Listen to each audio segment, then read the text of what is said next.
به نام خدا. حل چند مثال در رابطه با جمع و تفریق رادیکال ها. خب میخوایم ما یه جمع و تفریق رادیکال انجام بدیم.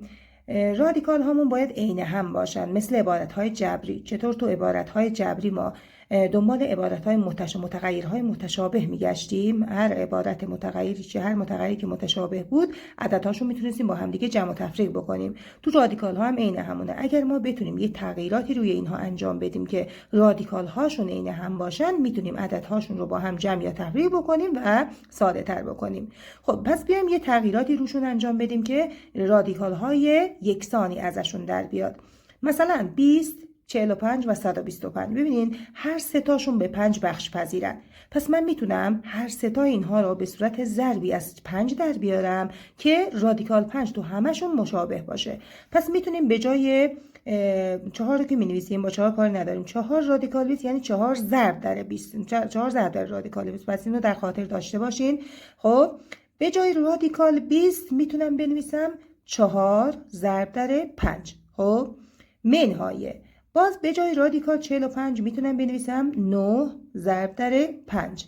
به اضافه به جای رادیکال 125 هم میتونم بنویسم 25 ضرب در 5. خب الان میبینید تو همشون ضرب 5 رو ایجاد کردم. خب اونایی که 5 هستن جذر کامل ندارن، ولی اونایی که قبل از 5 نوشته شده 4 9 یا 25 هر سه تاشون جذر کامل دارن. پس من میتونم بگم 4 جذرش میشه 2، یعنی از رادیکال میتونم بیارم بیرون. ولی اینجا دقت داشته باشین، اگر پشت رادیکال عددی وجود داشته باشه و اون 2 رو که شما میخوایم بیاریم بیرون باید با 4 ضرب بشه. اونو دقت داشته باشین، نه اینکه بنویسین 42. پس اون 2ی که بیرون میارین با 4 باید ضرب بشه، چون 4 ضرب در رادیکال شده. پس می‌نویسیم 4 ضرب در، حالا این 4 جذرش میشه 2، میاریم کنار 4، رادیکال 5 زیر رادیکال میمونه. پس 5 زیر رادیکال میمونه چون جذر کامل نداره. منهای میرسیم به رادیکال بعدی. بازم اینجا 9 جذر کامل داره، جذرش میشه 3. پس از رادیکال میاد بیرون. 5 که جذر کامل نداره همچنان میمونه زیر رادیکال. به اضافه بازم اینجا 25 مون جذر کامل داره، پس جذرش میشه 5 میاد بیرون، اما رادیکال 5 میمونه زیر عدد 5 میمونه زیر رادیکال.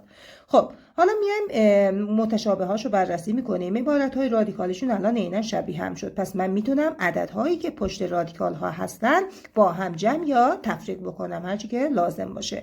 خب 4 دوتا میشه 8 رادیکال 5 منهای 3 رادیکال 5 به اضافه 5 رادیکال 5. خب به این قسمت که رسیدیم میگیم 8 منهای 3 5. 5 به اضافه 5 میشه 10. پس جواب ساده ترش میشه مساوی 10 رادیکال 5. خب میریم قسمت پایین، مثال دوم. بازم اینجا ببینیم که 63 700 و 28 هر سه تاشون به کدوم عدد میتونن بخش پذیر باشن؟ خب 63 نه 7 تا میشه 63 به 7 بخش پذیره. ببینیم اینا هم به 7 بخش پذیرن. بله 700 هم به 7 بخش پذیره. 700 ضرب در 100 میشه 700. 28 هم به 7 بخش پذیره. 4 7 تا 28 تا.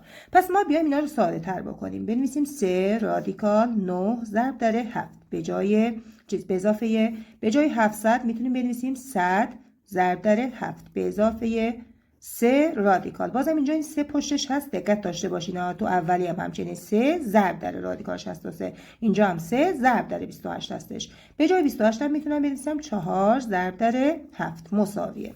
خب حالا اینجا 9 مون جذر کامل داره.